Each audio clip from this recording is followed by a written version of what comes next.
Hi, look at me right here. Welcome to a very short opener for today's podcast, a longer monologue if you get the audio version of the podcast.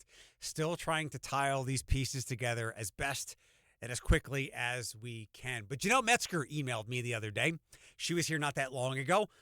Water for Ishmael and what they do for immigrants in our community. And she said she wanted to talk about TPS. Toledo that didn't make any sense. It was kind of like a jarring email.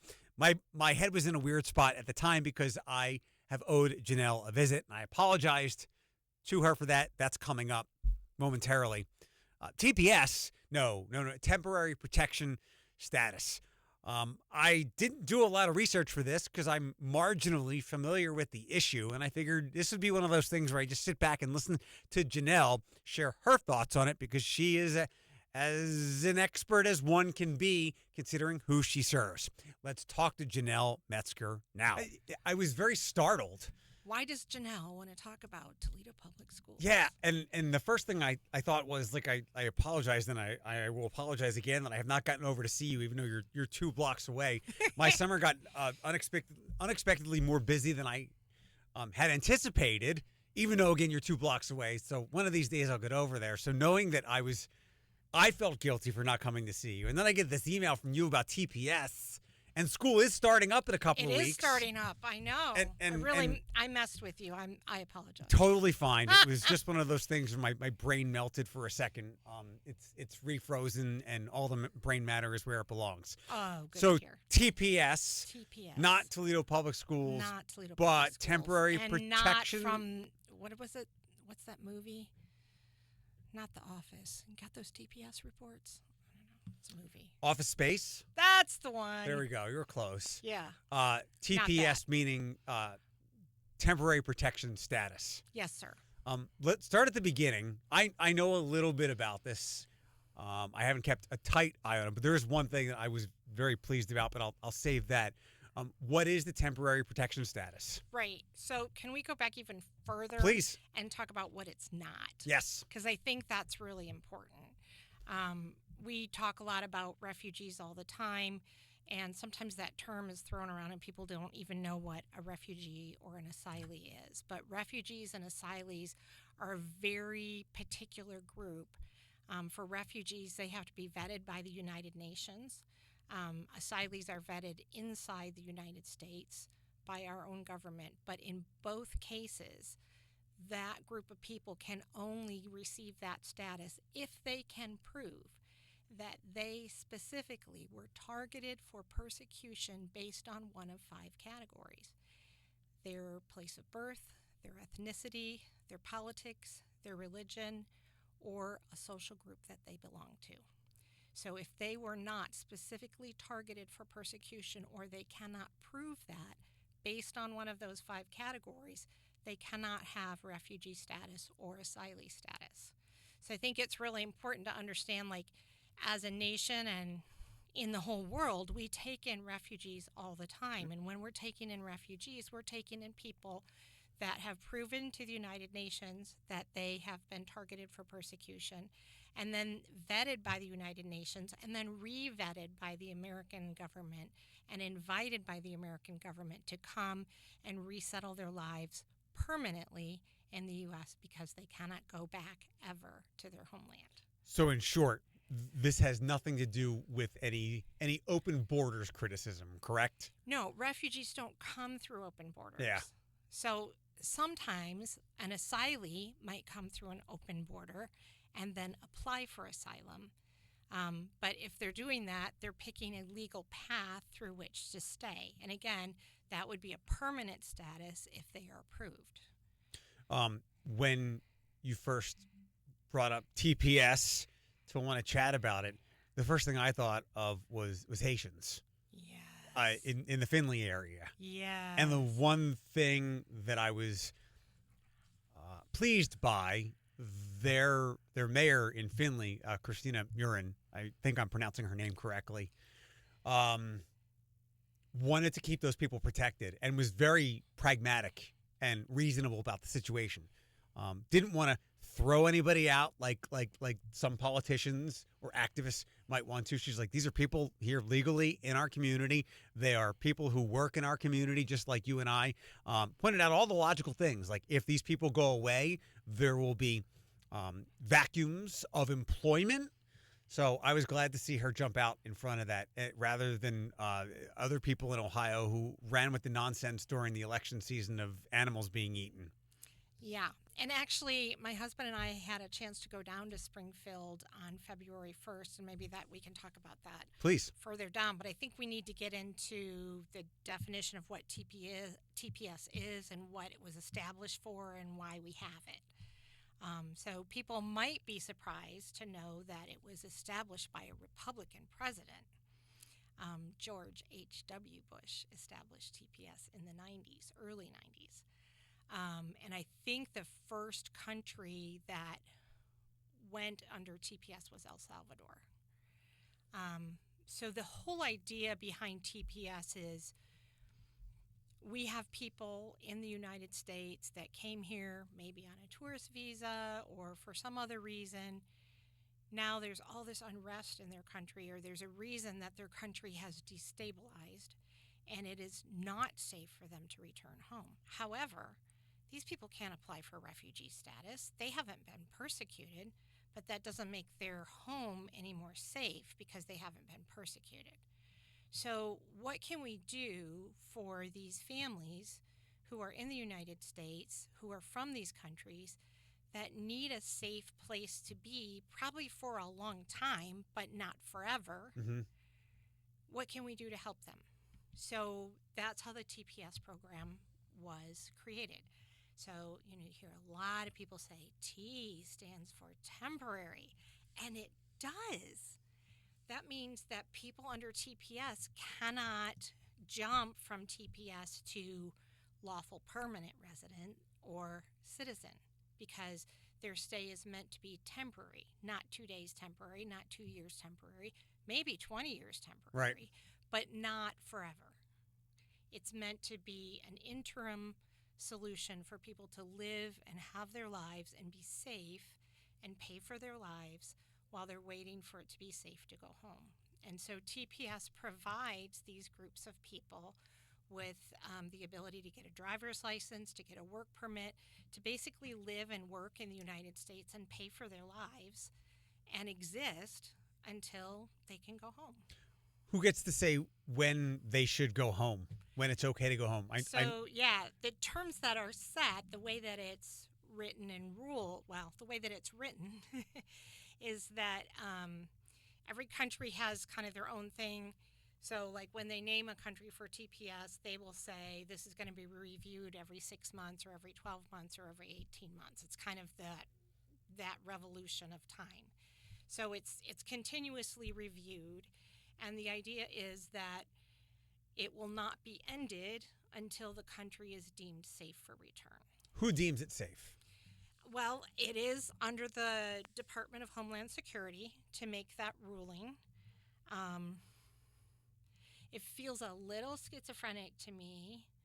If you look on the Department of State travel website and look under travel advisories, you will see that Haiti is under the most extreme travel warning that can be given. It's one of the most dangerous places on Earth. One of the most destabilized, dangerous places on Earth. Do not go there. You will be murdered. You will be assaulted. You will be, kidnapped. All kinds of things. Like, do not, under any circumstances, travel to Haiti. That is what our Department of State says. I don't understand why DHS disagrees with DOS. But let me ask, you mentioned Homeland Security gets to make this decision. Was there Homeland Security before 9/11? That's a great question. I don't think there was. I remember the former governor of Pennsylvania, Tom. Help me out with that. Oh, this is going to bug me. Is that Homan? No, he's the current one.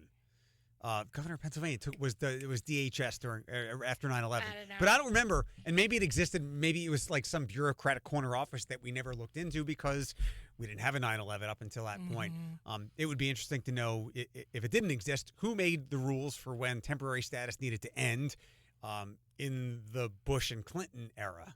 And I don't know the answer to Yeah. that one. That's one I'm going to have to And check out, look up. I am Yeah. I am very much we'll fall back on everything is subjective and relative, and it seems to be really applicable to temporary. Yeah. And now the only reason why I guess there's an objectivity to it, a hardness to it, is because a lot of people want to throw foreigners out of the country for no other reason than that. And to your point, Haitians right down 75, I'm sure there's plenty of people in Findlay and wherever. And Toledo. In Toledo and Florida, and anybody else who just wants foreigners out of the country, even though, as you illustrated, they're here very legally and welcomed here, invited here in some ways. Once them gone, but as you pointed out, it's arguably the most unsafe place on earth. So there's Right. that incongruence.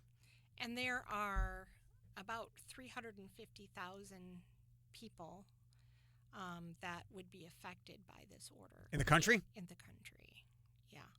And, a lot of the Haitians that I've met that have come here are young adults, just starting families. So we have a number of children that have been born here that are U.S. citizens. So if you think about the ramifications of following through with sending people back, what you're really saying is now, okay, parents, you have children who are U.S. citizens. You will need to be deported. So right now, you need to make a decision whether you want your child to go into the foster care system because they're a U.S. citizen, whether you want to designate custody for someone else to raise your child and never see them again, whether you want your child to go into incarceration with you until you wait to see what happens, whether or not you want to take your child with you back to Haiti. And we don't know if they will see adulthood, and if they do see adulthood, in what condition they will be in after the trauma they've been through. All terrible options. It's an impossible choice. Let me ask you this. Have you dealt with any of the people that you serve? Any anecdotes you could share? Obviously not names or anything, but any anecdotes you can share of people that you serve, what they're thinking and feeling and processing at this point in time? All of the Haitians that I know are incredibly hardworking, incredibly resilient. I mean, yeah. And they want to work. They want to pay for their own way. They don't want handouts. They just want a chance to live their life. Outside of Haitians, because I know you serve people from a variety of countries, all the countries that were at the dinner in the springtime. Anyone else that isn't Haitian from other countries that are going through the same concern and the same fright and horror? I mean, I think anyone right now that's an immigrant in the United States that doesn't have citizenship is nervous. We know of lots and lots and lots of cases of people that have been arrested for an accent or for a headscarf or for the color of their skin, only to find out that they're serving the military, that they are U.S. citizens, that they're green card holders, any number of things. So I know what the target is supposed to be, but it seems like a lot of people that shouldn't be getting swept up in this are getting swept up in this. And there's talk about eliminating birthright citizenship. Mm-hmm. There's talk about reviewing the asylum cases for our Afghan friends who helped us in that war. Like, they've already been approved for asylum, and now they are reviewing many of those cases and deciding if they want to revoke their asylum, which is something I've never heard of.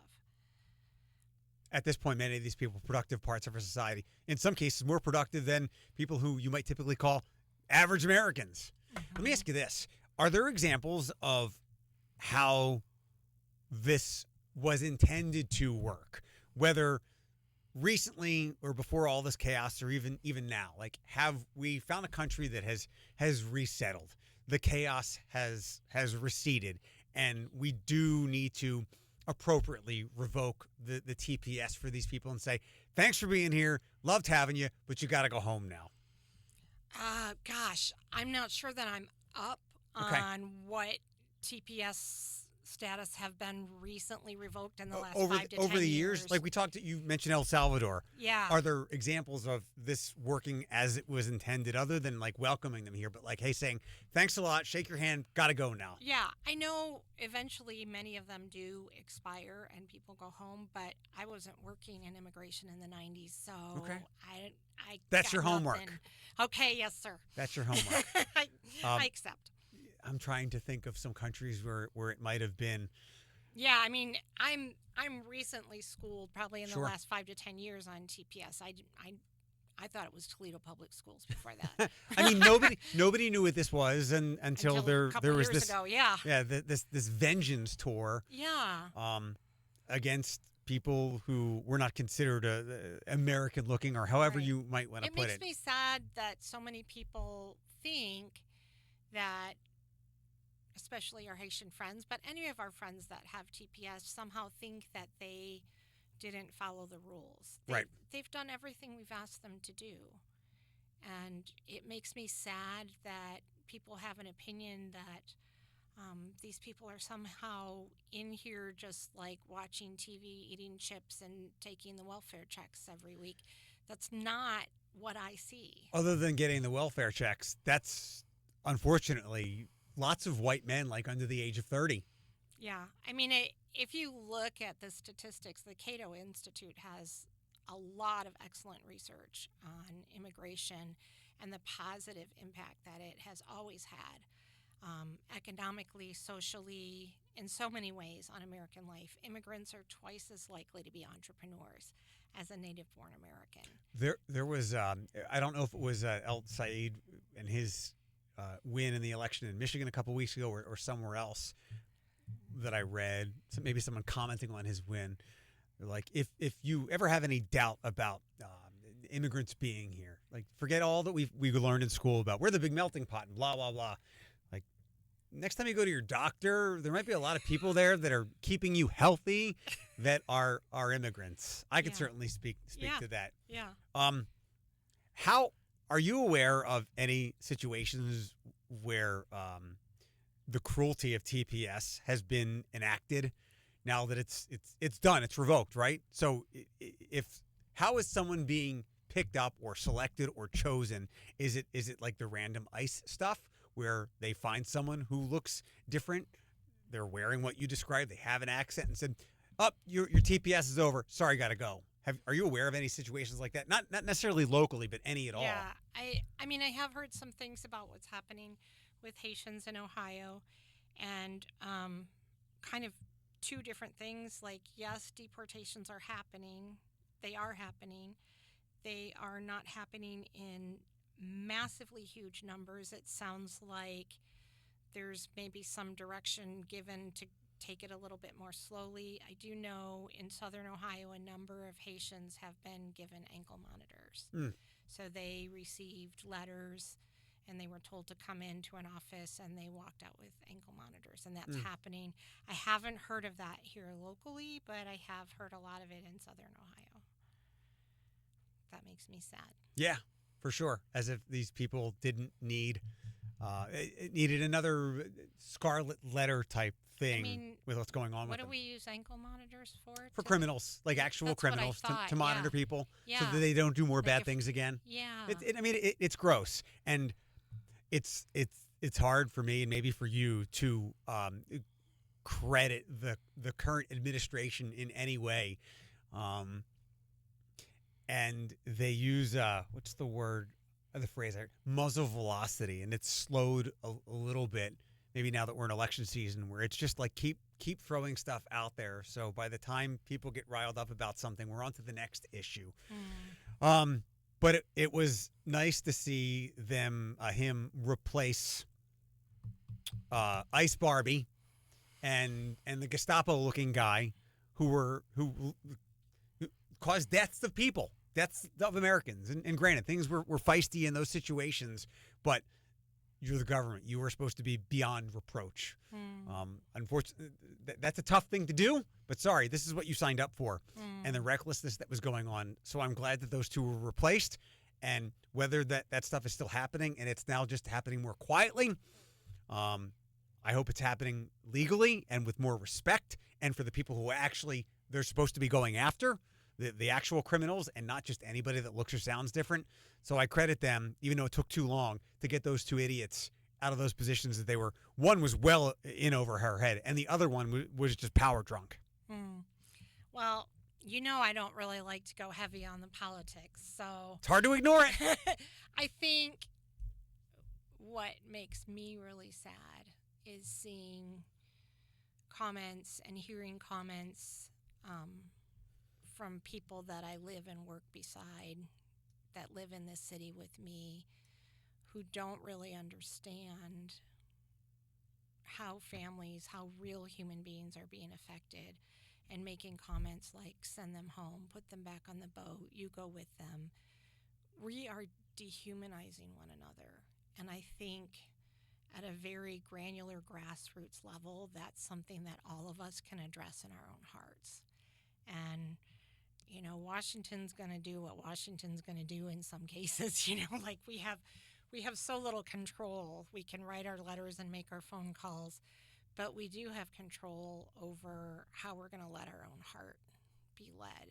And I guess that would be my appeal to my fellow Toledoans and Ohioans, and let's remember who we are as human beings. And, I always say that, from my own belief system, we're made in God's image, and not just me, but you and the person that you're accusing of things that they didn't do, and the person that you're dehumanizing, and you're saying, I don't care if your 2-year-old goes back and gets murdered.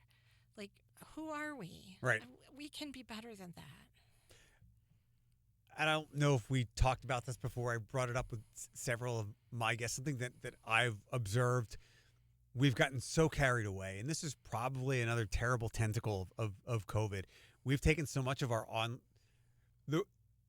most people abided by, look, I might act like an idiot on the internet because I have some anonymity, but for the most part, they're not going to act like that out in public. Mm. You're not going to say the things you would say because online there's no recourse, there's no consequences, but you still had human decency to not.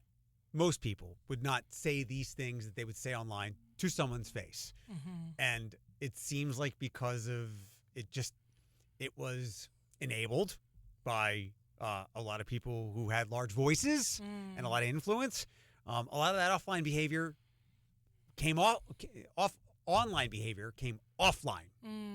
And not just necessarily culturally. The attitudes became normalized. People had shorter fuses than ever, but certainly the things that you're talking about, the statement that you said, I don't care if your 2-year-old gets killed. Before, that person might just leave that online. Now it seems like more than ever, people are willing to share those thoughts to another person face to face, and quite honestly, that's disgusting and disgraceful. It is. And I guess my question is, have we always had those thoughts? Yes. And now we're just saying them? Yes, but we have all had thoughts that we don't want out there. Some worse, some more than others. But when thoughts leads to those actions, it's a lot worse. Because again, it became trendy in some ways in the last 10 years. Harsh.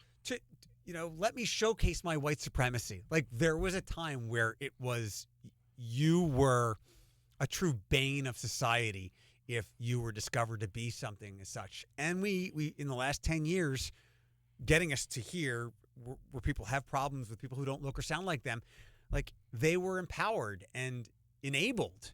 And it's disgusting and disgraceful. And I know that it's going to go away at some point. We'll swing the other way, and there will be nothing but love and appreciation. It's just... I mean, we might not. It always happens. Things cycle. Things swing back and forth. But right now, we're just in a real bad spot. But I won't disagree with you that those thoughts have always been there. People love hearing this because they know the kind of person that I am, and it was just stupid kid thoughts.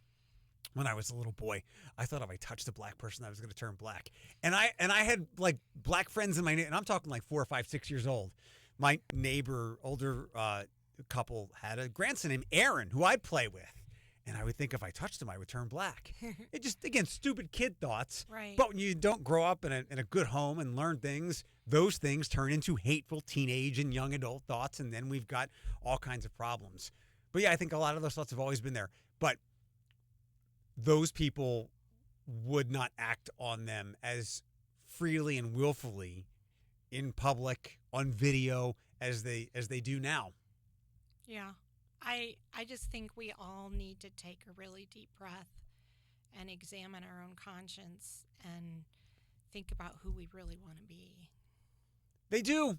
And they're like, you know what? I'm okay hating people who don't look or sound like me because you know what? They don't belong here. Okay, you know what?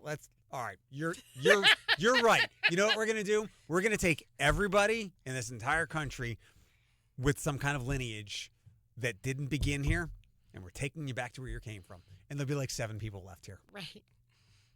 We're going back to the Native Americans. We've got all the native tribes, so. Right. You guys get to stay. They can spread out. You're not going, exactly. You can have all your land back. No one will be at your casinos. But, it's wild to me that I think every kid in school learned that this was the melting pot and Ellis Island. Yeah. It's a part of history. We all learned about the world wars and immigration. I mean, I remember learning about the Civil War and the Underground Railroad and thinking, I wouldn't be one of those nasty people. I would hide the slaves. I would help them get to freedom. Or learning about World War II and saying, I would hide the Jewish people in my basement or my closet or whatever it was. Like, that's wrong. And you know, it's easy to be idealistic like that when it's another time or another country. I never thought that these would be the kinds of issues that we'd be facing in the United States. But I see how easily we can slide into these thinking patterns. Mm-hmm. And as pessimistic as I am in so many things, I do believe we will cycle out of it. It's just the natural cycles of life. And I hope we have hit a bottom with our humanity and we will swing back the other way. To go back to my point and to respond to yours about, by the way, again, the literalness of me. I thought the Underground Railroad was an actual underground railroad. Didn't we all? I don't know. I think we all thought I took it to an extreme. What was it, like first or second grade? It was like, how'd they do that? I know. Big tunnels and also, for some reason, people are taken aback when I tell them here. Maybe because it's just not a lot of ethnicity here, like we've talked about before, and certainly not a lot of Jewish people. But in my second grade, when I went to elementary school, first grade, the school was called like Bustleton Elementary. The next year, so you're talking 1986, 87. Oh my goodness! I am old. The school was renamed to Anne Frank Elementary. Yeah. Oh wow. And people are like, really? Like, yeah. She's a historical figure. But again, like we all learned in school, nobody here came from here. Like somebody's family came from somewhere else around the earth, and for us and to we would celebrate our heritage. Yes. Yeah. Like we cheered. I remember taking so much pride in like, that's so awesome. People want to come here. We're the melting pot. People would wait in line, famished, starved, thirsty, in line in Ellis Island. Give me your tired, you're poor. Yes. And we, not even about, I guess about 100 years later, a century later, we've totally forgotten about all that. And that's, I won't say sad or disgusting with that. I'm sorry, I won't say disgraceful or disgusting. That's sad and kind of pathetic that we've forgotten that. It is sad. And, you know, like, to my point about having the chance to go to Springfield, Ohio this winter, we went there for a rally in support of the Haitian community. And I think everybody's heard about Springfield, Ohio, and how I think they imported about 15,000 Haitians to revitalize their town. And I don't know if you've ever been to Springfield. It's a small town. I mean, you can walk the downtown area pretty quickly. It's just a few blocks. And it's not a wealthy town. I don't think it's ever been a wealthy town. So we spent the night before, ate dinner in the town, kind of talked to some people, and then the next morning we went to this rally, and it was at a huge African American church that had this meeting room that I guess was probably fire coded for 800 people. And it was packed. And 3 times they had to stop the meeting for the fire marshal to say, "We are overcrowded. We are over fire code. I need some people to voluntarily leave." I'm like, I paid for a hotel. I'm not leaving. But 3 different times they had to stop and clear out more and more people just to get us down to fire code. I mean, there was such an overwhelming support for the Haitians that had come to the community. And I sat next to people who were from the community. One of the ladies that I sat next to said, "Oh, yeah, I was on the passport team." I said, "What's that?" And she said, "Well, we helped them fill out the passport applications for all of the children who had been born here who are U.S. citizens. We wanted to make sure that all of the children had valid U.S. passports. And sometimes they needed help because it's a document that needs to be filled out and it can be complicated. And so that was my job." And I asked her how many were filled out, and I can't remember the number, but we calculated the cost. I don't know what it costs to get a passport. It's probably a few $100s. And I think we calculated the cost was like $50,000 that this little, very middle-class town raised to keep those children safe. What does that say about what this town thinks of the Haitians in their community? I mean, I was just overwhelmed with the welcome and the gratitude that this town had for the Haitians revitalizing their community. Yeah. Any good things coming up with Water for Ishmael? Actually, we have a banquet coming up in October. Which fundraising is banquet. 5 weeks away. It is, and our banquet is about 6 weeks away. Okay. So October 8th, we're having a fundraising banquet. Haven't got it quite up on social media yet, but it will be up there soon. Where is it at? How does it work? It is going to be at Parkway Place, which is right off the trail. It's an opportunity to come, have a nice dinner, kind of hear what's been happening the last year, meet some of our people. We're going to try and put as much as we can, at least 1 or 2 students at every table so that you have a chance to get to know somebody from another country and maybe hear a little bit of their story. And our theme is Hold On to Hope. Hope can be a 4-letter word. Never. I mean, it's always a 4-letter, literally speaking. But it sounds like a good time. Water from Ishmael is something people can easily find on Facebook and social. Yes. So keep an eye on that. Anything else coming up throughout the end of the year? I mean, we're excited for classes to begin again. We've just coming off our summer break, so we're busily registering students for classes to keep working on their English. We're always so proud of them and the progress that they make. I might have asked you this before. I'm sorry if I forget. I'm sorry if I'm asking a second time. What ethnicity do you serve most? We have a lot of Arabic speakers, and I think a huge piece of that, well, a couple huge pieces are just Toledo traditionally has invited Arabs for over 100 years. Jamie Farr was from an Arabic family.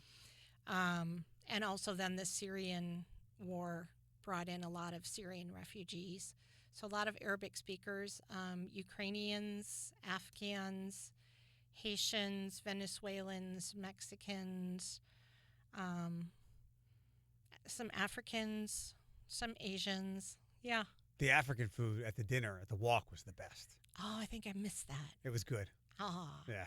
Next time. Did we cover everything with TPS?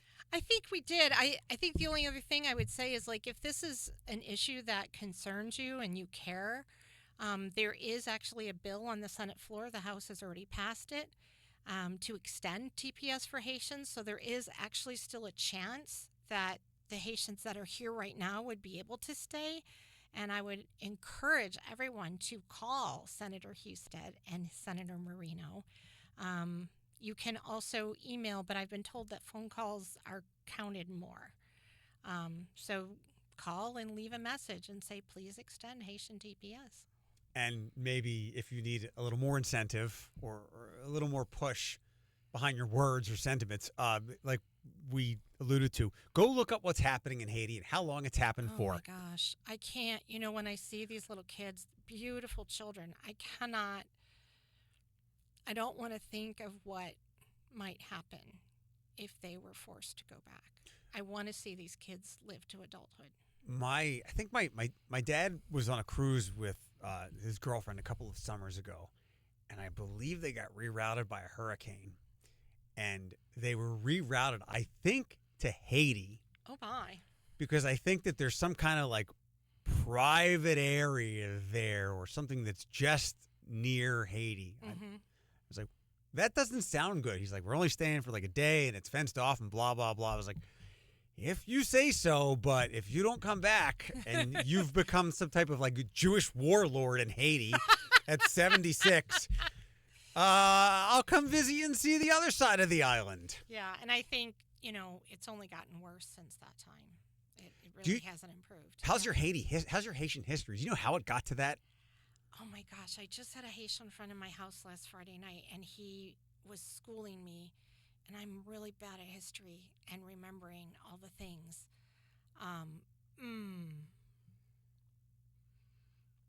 It was one of the, I believe it was slaves that started a free, yes, they started their own kind of free land country. And I do remember he was telling me, sorry, Bo, don't hate me, I don't remember it all, that there was a lot of trade embargoes against them. And so it was really hard for them to thrive because there were so many of the European countries that were trying to force them to not succeed. That's okay. Really sketchy. Yeah, not a problem. Awesome. Thanks so much for asking to visit. Great conversation. I appreciate it. Yeah, thank you.